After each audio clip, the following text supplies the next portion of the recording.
Assalamualaikum warahmatullahi wabarakatuh. Kembali lagi bersama Bu Miftah. Hari ini kita akan membahas tentang laporan arus kas, statement of cash flow.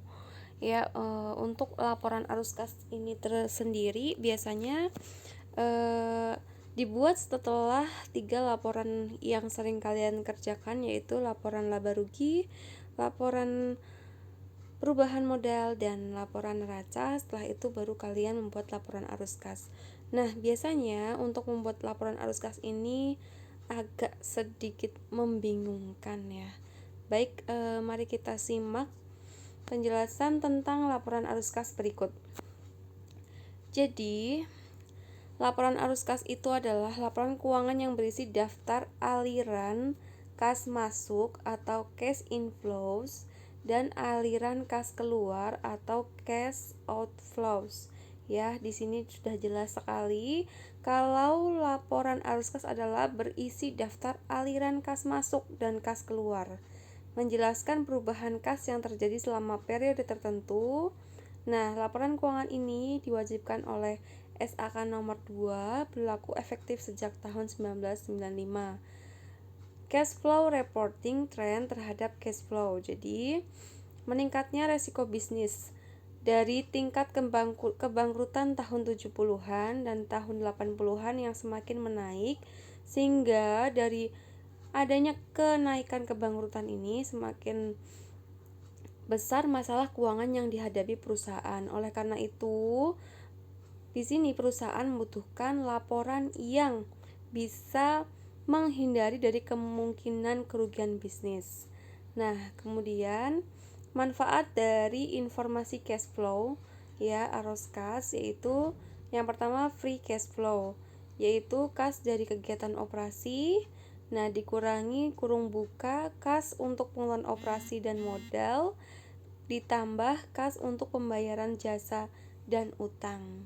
Kemudian manfaat dari financial flexibility, yaitu kemampuan menggunakan aliran kas untuk memenuhi kebutuhan dan kesempatan yang muncul tanpa diharapkan.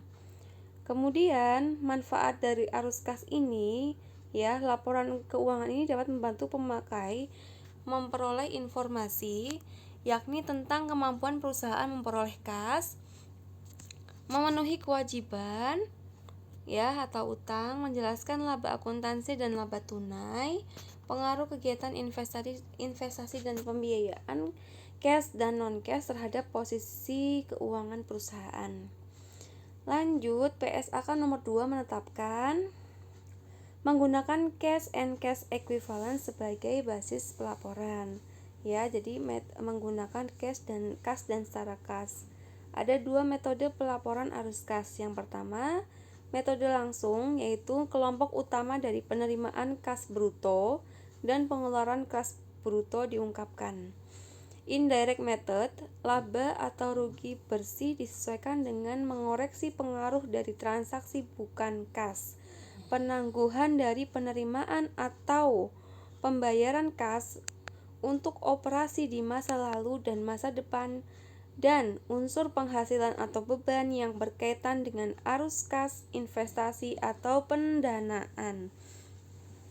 Nah, di sini direct method adalah laporan arus kas secara langsung, kalau indirect method adalah metode tidak langsung. Baik, selanjutnya PSAK nomor 2 menjelaskan tentang PSAK nomor 2 lagi. Apa itu kas dan ekuivalen kas? Kas adalah aktiva berupa alat pembayaran yang tersedia dan dapat digunakan secara bebas atau segera. Jadi kas itu bisa digunakan untuk pembayaran yang segera, ya. Kemudian yang setara kas atau ekuivalen kas adalah investasi yang sangat liquid, siap dikonversi menjadi kas dalam jumlah kas tetap dan diketahui, kemudian jatuh tempo dalam jangka waktu dekat sehingga tidak ada resiko akibat fluktuasi nilai pasar akibat perubahan tingkat bunga. Kategori cash flow. Kategori cash flow itu sendiri ada 3, yaitu Aliran kas dari kegiatan operasi atau cash flows from operating activities ini dapat ditentukan dengan direct method or indirect method. Aliran kas dari kegiatan investasi atau cash flow from investing activities, aliran kas dari pendanaan atau cash flow from financing activities. Baik, untuk penjelasannya bagaimana? Kas dari kegiatan operasi yang pertama. Jadi di sini yang dimaksud dengan kas dari kegiatan operasi itu kan tadi laporan arus kas kan intinya adalah tentang uang kas masuk dan uang kas keluar. Nah, uang kas masuk ini kas diterima dari pelanggan, bunga diterima, dividen yang diterima, refund dari pemasok, pendapatan diterima di muka. Nah, ini yang menambah kas ya, aliran kas masuk. Kas diterima dari pelanggan, nah ini refund dari pemasok dan sebagainya. Nah, untuk kas yang keluar atau outflows ya, aliran kas keluar. Nah, di sini pembayaran kepada supplier, pembayaran kepada karyawan, pembayaran bunga, pembayaran pajak, pembayaran sewa. Nah, oke, lanjut. Selanjutnya untuk kas dari kegiatan investasi. Aliran kas masuk dari inflows ya, aliran kas masuk ya dari pertama penjualan aktiva tetap. Oke. Kalau penjualan aktiva tetap otomatis ada kas yang masuk.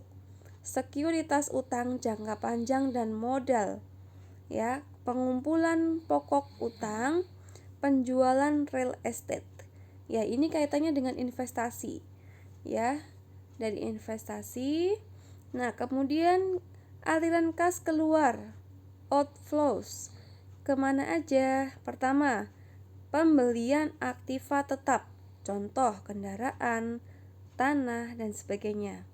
Pembelian sekuritas utang dan modal, ya, maksudnya kita beli surat-surat berharga, ya, obligasi atau SUN, surat utang negara, dan sebagainya.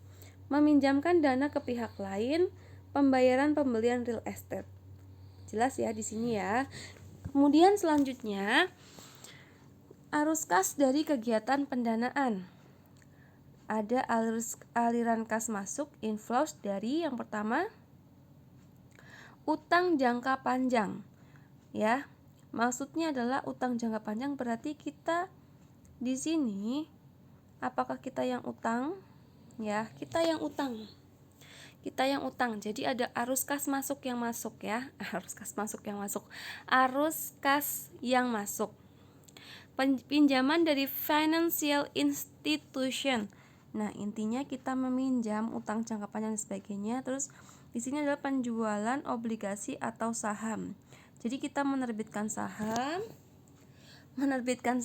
kemudian kita jual, jadi ada arus kas masuk di sini. Nah, kemudian selanjutnya ada arus kas keluar atau outflows ke pembayaran dividen.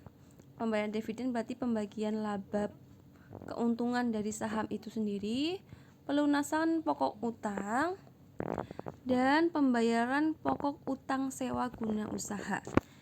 Oke, kalian kalau misalnya masih bingung dari 3 kegiatan tadi, dari pertama kegiatan operasi ya, kemudian kegiatan investasi. Oke.